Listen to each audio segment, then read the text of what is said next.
Welcome to Gulfstream Park. It is Thursday, December 11th, 2014.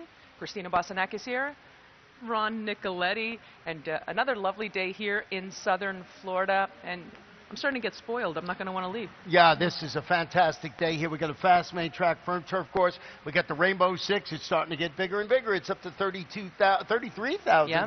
149. 33,149 is in the pool right now. So that starts in race number 5. And as we mentioned, what a beautiful day here. Fast main track. And look at the super high five today. Yeah. $68,000. You said that earlier today, and I thought that's fantastic. I got to play. I swear, Yeah. that's really a pot that we want to get involved in. But we do have another very competitive, contentious, loaded card again today. 10 race card. We're going to start off right away because we've got a lot of ground to cover, Ron. But the first race on the card, it is a 12-5 claiming event, 6 furlongs on the main track. There is a scratch, number 7, Artillery Punch. I know that affected you, one of your top selections, and there's a couple of jockey changes in there as well. Number 2, Jill's Reflection, Miguel Vasquez. Number 3, Miss Nellini. Yeah. She's going to be ridden by Luis Saez. And my top selection, I went with Flashy Brass. I think you went in the same direction too. Yeah, and we have a video we want to show. Got a little bit of trouble last time out, and everybody saw it that day. If you look at this horse, he'll show that race from back on October 29th, coming up the inside and just gets sawed off there. You'll see it going, looking for room all throughout, coming to the stretch now. Now thinks maybe he can find a hole on the inside there, and you'll see back there the horse will get, you'll see the jock. It's hard to see through the Gulfstream Park West signal, but the jockey actually had to stand up a couple of times in that race. So off that performance and the level of competition here, as I mentioned, lack room, turning for home looks like the logical choice. The trainers Bruno Tessori and Paco Lopez will be in the saddle. She really did she really rallied very well. She closed the ground when she finally got clear, because as you said, it looked like they had a lot of horse, but she just she couldn't find room to go through. So I think that's the direction I went in. I think she's going to be showing some speed in here, forwardly placed. What about number 4, Gracious Humor? I was a little bit torn between Gracious Humor and Flashy Brass. I did land on Flashy Brass on top, but I also used Gracious Humor. Yeah, I mean, she's just stretching out to 6 furlongs. She chased the pace last time out. She finished 4th, but she was only beaten 3 lengths in that race, and it was against $12,500 condition claimers. That was going 5/8 of a mile. Flashy Brass, the trouble call, looks like the logical horse in here, but I think you got to have the number 4, Gracious Humor, on your exacta ticket. And looking on to the second race on today's card, it is a maiden special weight, and this is for 2-year-old fillies. 1 1/16 miles on the turf course, and it kicks off the early pick 4. No changes thus far, at least none that I have. Larry Colmus will be on in just a few moments to give all the scratches and changes for the day. And Ron, I went with number 7, and that's Bugle. This is a 2-year-old daughter of Warfront. She cost $400,000 at the Keeneland September sale. Eddie Keneally, I always say with Eddie Keneally, when they're first time out in their career debuts, they come back, they are lethal. He is absolutely lethal with these second-time starters. Yeah, I'm in total agreement. I like Bugle in there. Beaten only 3/4 of a length is the favorite in its 1-mile debut, as you mentioned, at Churchill Downs, so making its second start. The horse I used in second is Giant Crystal, half-sister to Wood Memorial winner, Gemologist, making her first start since finishing 3rd. That was her 7-furlong turf debut at Belmont. It was back on September 26th. Graham Motion, he's pretty good with this type of layoff, about 25%. Ed Lasix, this is a $450,000 daughter of Giants Causeway. But Gemologist won all that money on the main track. Right, yeah, he sure did. And again, that's one of those horses that I used as well in my top selections. I used right underneath my top horse, Bugle, I used number 2, Get Down Kitten. This is a filly by Kitten's Joy. Kitten's Joy, his numbers are so good with those first-time starters. Even on the turf, he is obviously, we know that they're turf runners, but his first time numbers are just are crazy. Very precocious pedigree, and her half sibling, or I should say her full sibling, is Fear the Kitten. Fear the Kitten also won first time out. Right. And I like to look at that. When a mare has produced offspring that win first time out and they follow up, and that gives me extra credit with this horse. Well, you didn't use the number 9. I thought you would on there, and that's delightful. This is a half-sister to Dancing Forever, won more than $900,000 on the grass, including the Grade 1 Gulfstream Park turf right here. Debuts for Shug McGahee. What I found interesting, got apprentice Tyler Gaffalione handling this fifth stable's homebred. 10-1 in the morning line. I'm hoping I get 10-1. I'm going to have this going. I don't know if I could win because I really like Bugle a lot, but I'm going to have that one somewhere on my ticket. I did use the Kitten's Joy, which is why I didn't have this one on my ticket, but also being by Bernardini, specifically, it's Shug.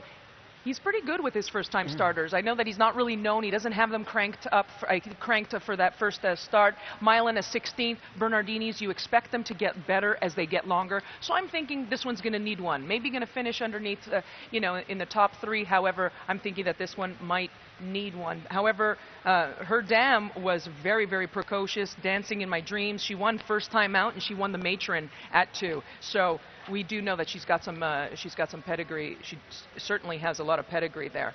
On to the third race on today's card, and we do have a scratch, number 7, Forest Friends. And Ron, I think we also have a jockey change. Yeah, on the number 9, Miguel Vasquez. We mentioned him a couple of times on the show. A new rider in this local rider, and he's doing pretty good. He won a couple of races on Sunday, so you don't really lose much when he's on there. I went with the number 5 in here, and I believe you did too. Crown Distinction, dropping to the $6,250 level. If you're a buyer aficionado, buyer figure aficionado, this one got a 79 buyer, and that is by far the highest last race buyer in this race. It was against 3 lifetime claimers at the distance, Antonio Sano, Luis Saez in the saddle. Now, you've been here the whole summer, right? And I've been up north. Right. So to me, I did go with this colt. I think he's the obvious one. In terms of his numbers, he stands out. And not only in buyers, but also when I was looking thoroughgraphs, he stands out. Ran a very good race in his last 2 races at 12.5 and also 25,000 claiming. He's dropped here, 62.5. Does that put your alert up? Not really here, because this is a different type of a level than we were running across town. So I just think they're looking to get a win, and it's still a nice purse. So you win here, you get claimed. So what? You get the purse and you get the claim. I don't, it's not like a major drop from 100,000 to 62.5. So I don't give it much thought here. I think they're just trying to win a race, but that's a guess on my part. Okay, that's what we're going on. And on to the 4th race on today's card, and it is a 12.5 maiden claiming event. It is 6 furlongs on the main track, and no scratches thus far. And my top selection for race 4 is number 2, He's a Miracle. I like that last race, and that was at 6 furlongs at Gulfstream Park West. I thought a very useful third. He was beaten 4 lengths, but I think he stacks up very well in terms of his competition here. Yeah, I mean, he figures on the what have you done lately angle. If it comes off that, he wheels right back at the same level and distance, trying to improve on that recent 3rd place finish. I went with a horse talking about drops in competition. The number 5, Chris Dior. This one is plunging to this $12,500 level, racing without blinkers today. First starts and disputing the pace, faulting, but that was against maiden special weight competition, going 5 furlongs. That was on a sealed sloppy track. That's a big drop right there. So, I put it on top, but I got the number 2, He's a Miracle, on my ticket just for all the reasons you mentioned. And I closed it out with a horse that you also have. We're actually almost in agreement here with our trifecta. El Gran Tito stepping up, turning back, stalked the pace 4 wide, finished 4th against $8,000 maids. Looks like it figures in this race here. The 4th race, we both have either 528 or 258. Exactly. Yeah, the same combination, or not necessarily the same combination, but the same horses. We're going to take a short break, folks, and we're going to have a look at the 5th race on the card. The 5th race kicks off the 20-cent Rainbow 6. There is a carryover over $33,000. Gulfstream Park is one of Florida's top entertainment destinations, mixing restaurants, clubs, a casino, and international boutique shops with world-class racing. In a lavish, sun-drenched setting with the feel of a Mediterranean village, Gulfstream is a leading year-round entertainment and tourist destination and the home of luxury residences in 2014. The Stronach family, owners of Gulfstream Park, is committed to the sport of thoroughbred racing and the grace, spirit, and generosity of the horse. The Rainbow 6 is back, and it's better than ever. Now with a 20-cent base wager, it will expand the market for the popular bet. And in addition to doubling the base wager, the percentage return for the winners on the day the jackpot isn't hit increases to 70%, with 30% going to the carryover pool for the next program. Gulfstream Park, first post, 12:35 p.m. each and every day.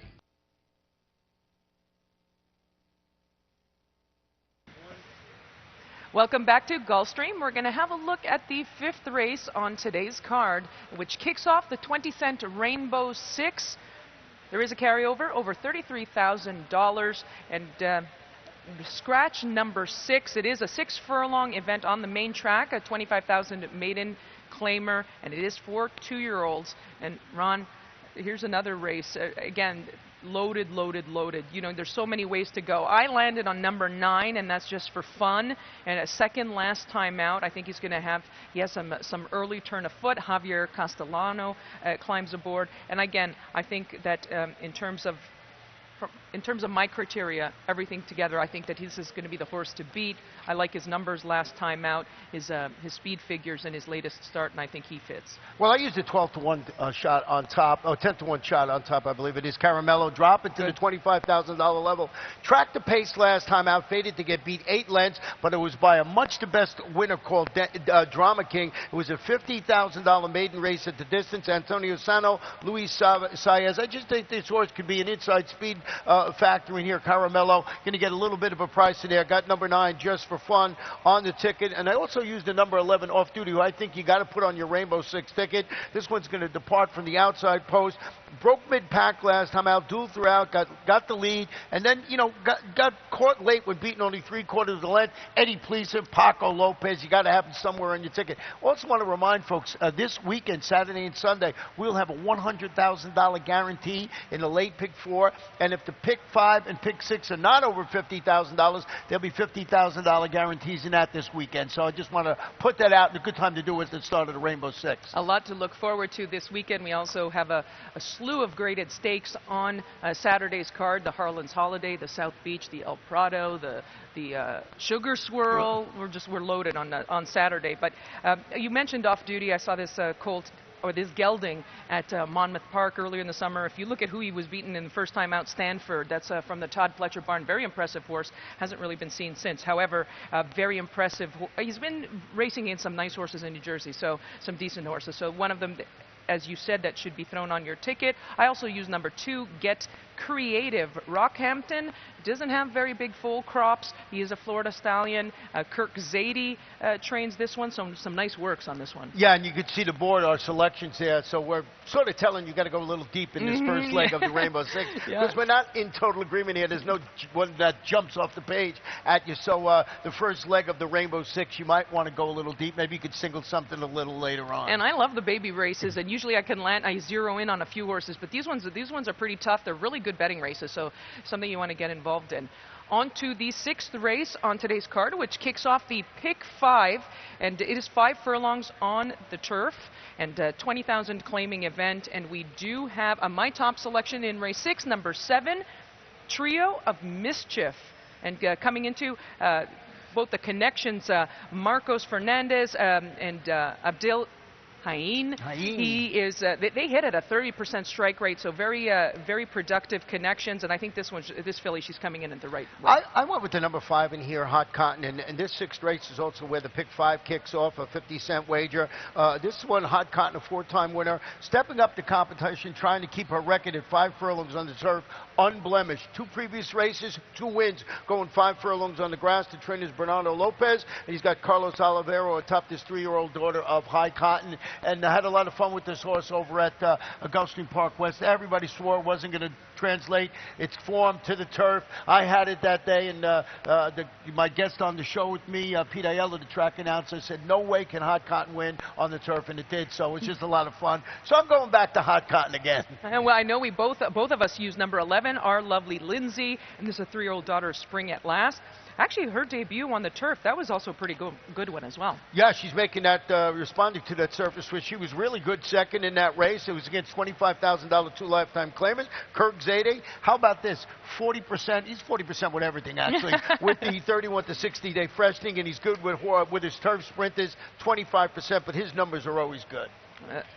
They definitely are. On to the seventh race on the card, which kicks off the late pick 4. There's a scratch on the also eligible number 15, and there are a couple also jockey changes. You'll give us those in just a second, Ron. But my top selection in there, race 7, I went with number 8, and that's a Zoom Box. This is a 2-year-old colt by Concerto. I thought that was a pretty useful debut last time. Ralph Nix, his numbers very good with his second-time starters. Edgar Prado climbs aboard, and I think this is going to be one that we got to watch. Yeah, I mean, I use Zubox on the ticket. Those jockey changes. The 1 is Artie Fontanez, the 2 is Rodney Sudine, and the number 9, Jonathan Gonzalez. But I know you wanted to show a video in this race here. I definitely did, and for this race, I actually used on my ticket Trouble Kid, and we're looking back at a race from October 23rd, and let's take a look at Trouble Kid.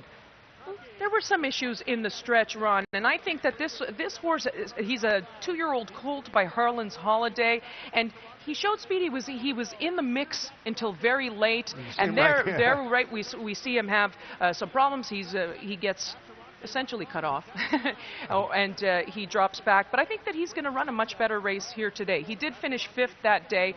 However, he had an excuse. Yeah, that's an excuse and a half right there. He just basically got sold off. I did not use him on my ticket, but I'm thinking maybe going back and adding him in there. But I did use the number 11 splitter. This is a gelded son Bluegrass Cat debuting for trainer Mike Petro. 5 local workouts showing the freshman starts his career. He's got Lasix, Paco Lopez. Here's one of these horses. You don't know how good they're going to run first time out, and I think you got to add him somewhere on your, the late pick 4 ticket or something like that, just because of the connections alone. But I'm in total agreement with your top pick, number 8, Zoom Box. Yeah, I also used number 11, Splitter, and Bluegrass Cat. He's about 12% with his first-time starter, so his numbers are pretty good. And as you said, the connections, it all matches. It certainly matches up here. So on to the 8th race on today's card, which is a starter optional claiming event with a claiming price of $35,000. It is a mile on the turf course, and for race 8, as I clear my voice, we do have a scratch, also number 8, Golden Emily. My top selection, number 2, Terry's Big Heart. And from my perspective, Ron, I really like Terry's Big Heart in here. I think this is the filly, this is the horse to beat. She's dropping from $75,000 allowance optional claiming company. I think she's going to be really tough to beat. I went with the 10, and I got Terry's Big Heart on my ticket, but I went with the 10. This is a Quiet Kitten, moved to the Gustavo Delgado barn via the claim. Drawing clear, that race, a really nice race, was in hand at the end to defeat $25,000 maidens. Won that race by 5 widening lengths. Trainer Delgado, he's 42% is that with all? new claim, and he's got Johnny Velasquez in the saddle, Terry's Big Heart. But I know you like also the one horse in here, Miss Wilby. I know we both used Miss Wilby, and we'll have a look at Miss Wilby's latest race, which was on November 22nd, and we're watching her right here, and she was checked. You'll see her have a bit of an issue right there, Ron, but she still goes on to run a very credible race. Here she is in front. There was no stopping her that day, and I thought, now she's making her debut on the turf, and Imperialism, he's just okay with his firsters on the turf, although I do think that if this filly can take to the turf, she'll be tough in there. Yeah, I mean, to put her on the ticket, the problem I have, if you look at the barn, there's 0 for 17 with first time on the turf. So I've taken this one with a grain of salt, but definitely had a trouble call last time out. Put it on my ticket, but I'm not convinced it can win, but that's just how, going by stats, it was hard for me to put that horse on top of the ticket. Exactly my sentiments, and I think one that you're going to want to have on your ticket at least somewhere. On to the 9th race on today's card, which is a $25,000 allowance optional claiming event. It is 5 furlongs on the turf course. We do have a scratch, number 11, Heart Doctor. My top selection, I went with number 1, Golden Rifle. I think from my perspective, this horse stands out in this group, although I said that about another Chad Brown horse yesterday and didn't necessarily win, although I think better quality here. But in for a tag, Ron. He's in, this colt is in for a tag. I think he's going to be close up early. If you look at his last race that he came out of, he was second behind a nice stakes horse named BioPro. I think he's the one to beat. Yeah, he's definitely the one to beat. And also note the numbers 13 was scratched out at race, just got that a few minutes ago, so number 13, the main track only out. Golden Rifle turning back, as you mentioned, to 5 furlongs, ending his summer-fall campaign with that second-place finish, going 5.5 furlongs on the Saratoga turf. Then he comes back, he runs second on 7 furlongs in the Belmont turf. You know, Chad Brown, you know how good he is with the 61 to 180-day layoff, about 30%.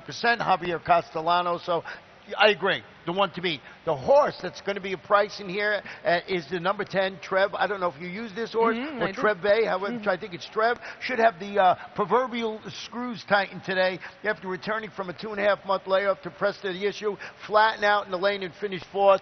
Kirk Zadie, we mentioned he's 40% with everything. Second start off the layoff. Has the gelding firing bullets in the morning. I think this horse is going to run well. I used Trev as well, and I also used number 9, and that's Back in Seattle. I'm not sure if you had this one. I don't think you had this one on your ticket, Ron. But Back in Seattle will be ridden by Luis Saez here today. Second, only by a neck, and that was in his career debut on the turf. His number came back. He ran a pretty good number last time. That was October 31st at Gulfstream Park West. He's another one that I think he'll settle off the pace. He'll make that, and he won't be. It doesn't seem like he'll be too far back, and I think that might even set him up if Trev gets up there, and even let's say Golden Rifle. They try to maybe mix it up early. Maybe it'll set it up for a horse like this. Yeah, and I also use the 7 Catalactic, I think it's pronounced. It's back at a proper level after following that $25,000 claiming score at 6.5 furlongs. That was at Kentucky Downs. Comes back, chased the pace and fades, but that was in the Kentucky Downs Turf Dash Stakes. Mike Maker, Joel Rosario, I think you got to have this horse somewhere on your ticket just for the connections alone. I had it as an alternate, and you know what? And I think that this is going to be a horse that I'll probably kick myself for not having put on there. On to the final race on today's card, which is a mile on the turf course. It is a 20,000 maiden claiming event.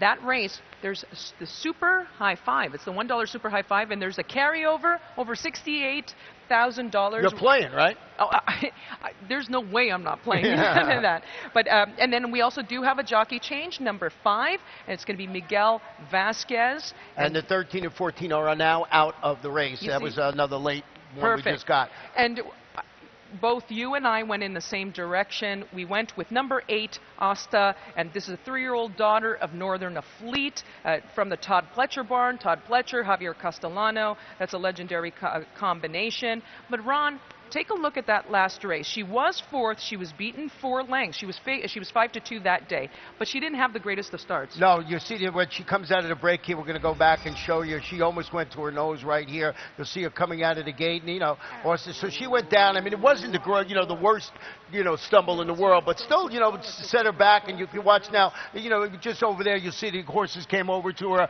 and, she had to get positioned. She didn't run badly after that, so you see that she stumbled at the start, also used the 2 famous Sting on my ticket. This one's going to try $20,000 maidens after making a move at the quarter pole, yielding late to finish 5th behind aforementioned Asta last time out. So if you like that one, this one was up there in the race. So Juan Rizzo, Edgar Prado handling that rematch today. The one horse I used in there was under Asta was number 7. That's New York Jackie. New York Jackie, she's a 3-year-old filly by Tis Wonderful. She ran in the slop first time out. She was 5th. She was well beaten. She did take money, though, that day. She was 4-1 on that occasion.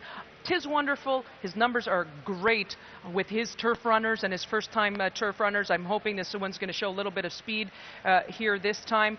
So I'm hoping the pedigree is going to kick in, and maybe she'll run back to her odds in her debut. And we both used the number 11, Jimmy, dropping to the maiden claiming ranks, and you got to use a bunch of horses there, because to hit that Super High Five, you got to use 5 horses here. We gave you 3. You're going to have to do a little more handicapping and try and bring that down. But, there's all buttons. You can take these 3 and then take all. It's not that big of a wager, only a $1 sequence. So we'll see if somebody can hit the Super High Five today. So no singles today. If we're talking about for the Rainbow 6, pick 5, no singles here. No, no singles. Yeah. No singles. That's a tough day, I believe. I think so too, and it's going to be tough, and we'll probably have to spread a little bit, and hopefully a couple of legs, maybe we won't have to spread all that much, but very competitive card here today, and that's it for now. And Larry Colmus will come on in just a moment, and he'll give the updated scratches and changes for today's card. Ron and I will be back in just a few moments. Folks, stick around.